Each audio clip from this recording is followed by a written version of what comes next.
हर plant की अपनी अलग खासियत होती है, लेकिन एक प्लांट ऐसा है जो अपनी ड्यूरेबिलिटी की वजह से बहुत फेमस है और ये पॉल्यूशन को अपने अंदर एब्जॉर्ब कर लेता है और ये किसी भी सॉइल में लग जाता है और इसकी बहुत सारी विशेषताएं हैं और इसी वजह से इसे इंडिया में जितने भी नेशनल हाईवे हैं उनके मीडियन में ये प्लांट को बहुत ही ज़्यादा क्वांटिटी में लगाया गया है।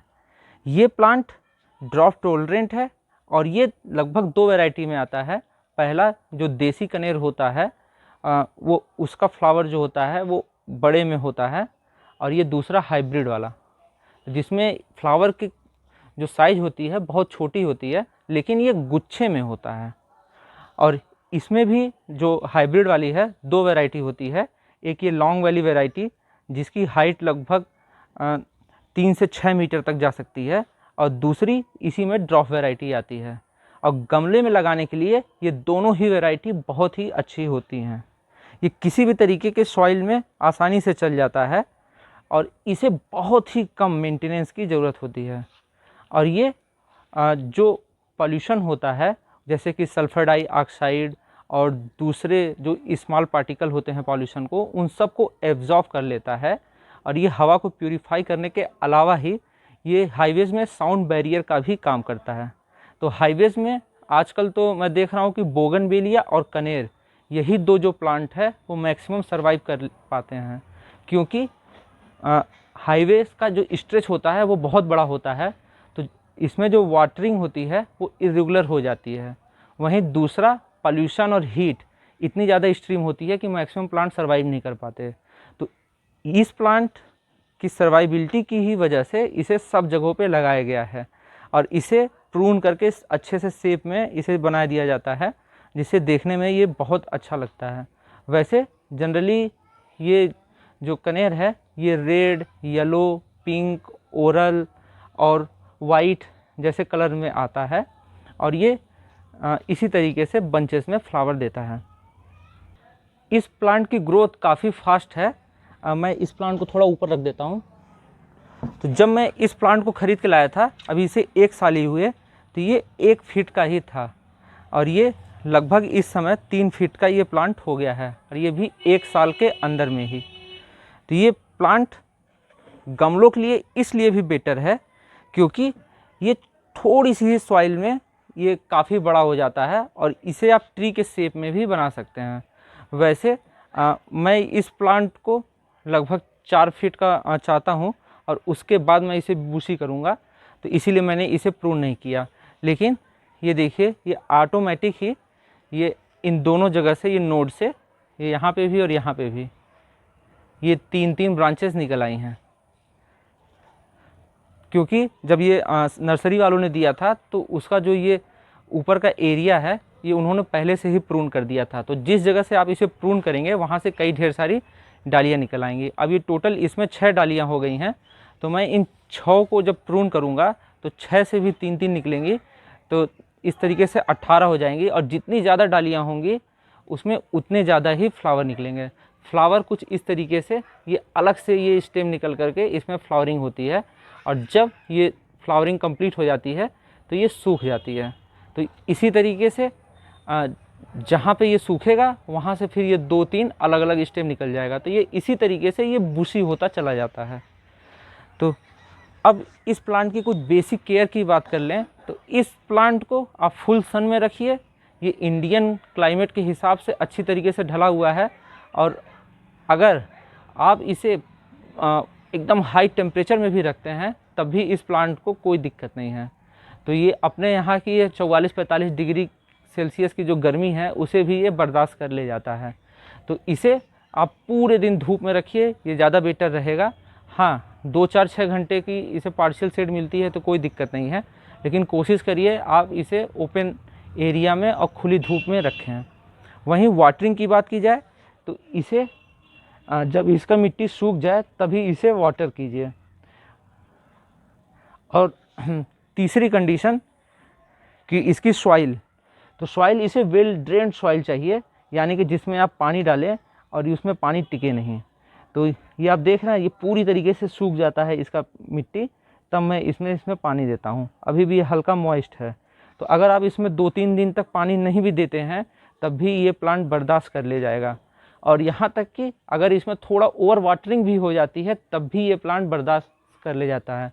हाँ, ये प्लांट अगर मरेगा तो सिर्फ और सिर्फ अगर इसके अंदर पानी जो है बहुत टाइम तक होल्ड रहेगा तो रूट रॉट की वजह से ही, वरना ये प्लांट जल्दी नहीं मरने वाला।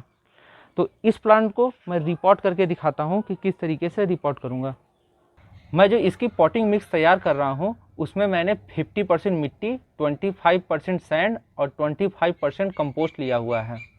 वैसे ये मेरे पुराने गमले की मिट्टी है जिसमें से पहले ही 25% इसमें सैंड मिला हुआ था, तो मैं इसमें सैंड नहीं मिलाऊंगा, लेकिन मैं इसमें ये कंपोस्ट ज़रूर मिलाऊंगा। और वैसे भी बारिश का टाइम है तो थोड़ा सा कंपोस्ट की क्वांटिटी कम रखूँगा तो ठीक ही है। वैसे इसको रिपोर्ट करने का सबसे बढ़िया टाइम जो होता है वो अर्ली समर का होता है और प्रूनिंग का भी, लेकिन आप ये काम पूरी गर्मियाँ कर सकते हैं, कोई इससे दिक्कत नहीं है। हाँ, बारिश का टाइम और ये अर्ली समर यानी कि स्प्रिंग का टाइम इसके लिए बेस्ट रहेगा। हाँ, आपको एक बात मैं बताना भूल गया कि जो ये हाइब्रिड वाले का फ्लावर होता है इसमें ये हल्की खुशबू भी होती है और ये खुशबू काफ़ी अच्छी होती है। देसी वालों की खुशबू उतनी अच्छी नहीं होती, लेकिन हाइब्रिड वाले की खुशबू काफ़ी ज़्यादा अच्छी होती है। और आप ओलियंडर के ही आपको रूम फ्रेशनर, अगरबत्ती, धूप बत्ती, आपको बहुत सारे प्रोडक्ट मिल जाएंगे जिसमें इसी फ्लावर का सेंट इस्तेमाल किया जाता है। तो मैं थोड़ा सा ये बड़ा पॉट जो है मैं उसे ले लिया हूँ, अब मैं इसे अलग कर लेता हूँ। तो कुछ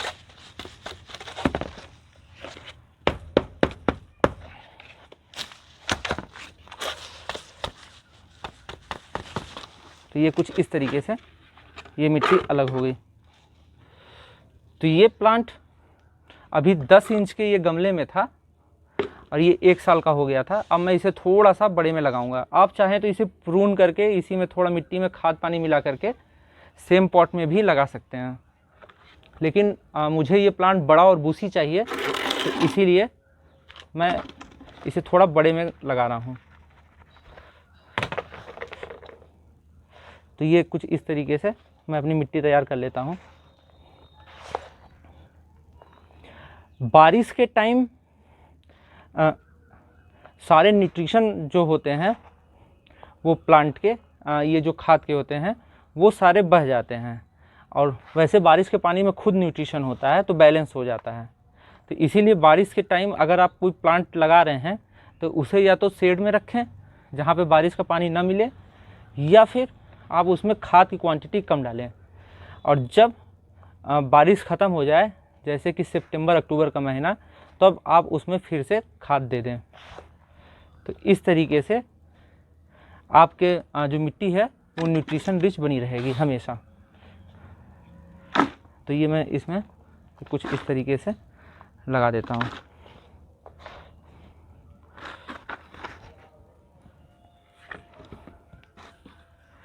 इसका रिपोर्टिंग बहुत आसान है।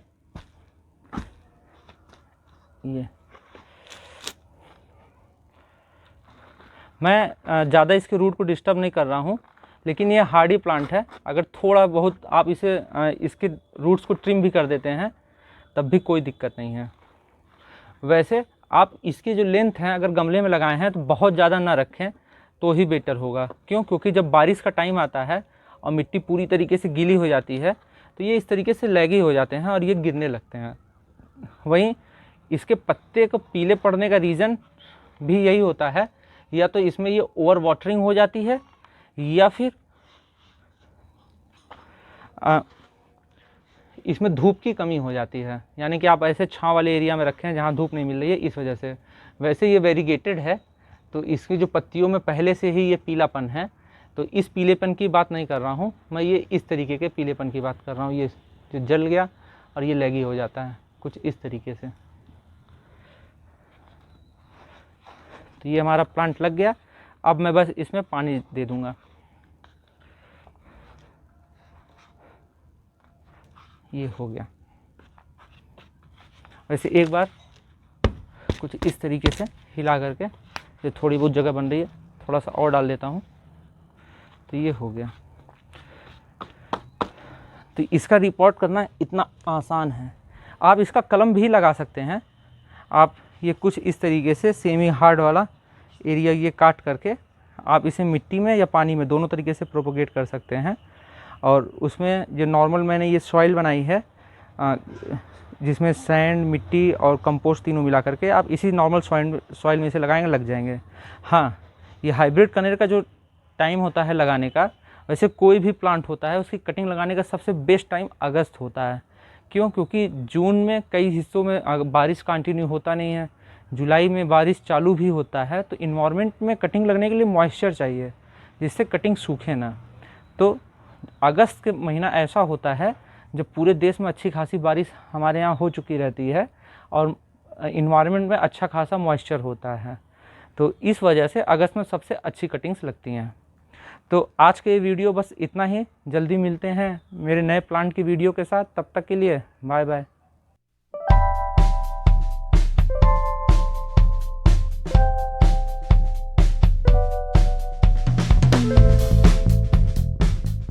वैसे एक बात जानना बहुत ज़्यादा ज़रूरी है कि ये प्लांट थोड़ा टॉक्सिक होता है और इसका हर एक पार्ट टॉक्सिक होता है और इसमें वाइट कलर का सैप भी होता है। इसकी वजह से इसे गाय, भैंस, बकरी कोई भी जानवर नहीं खाता है।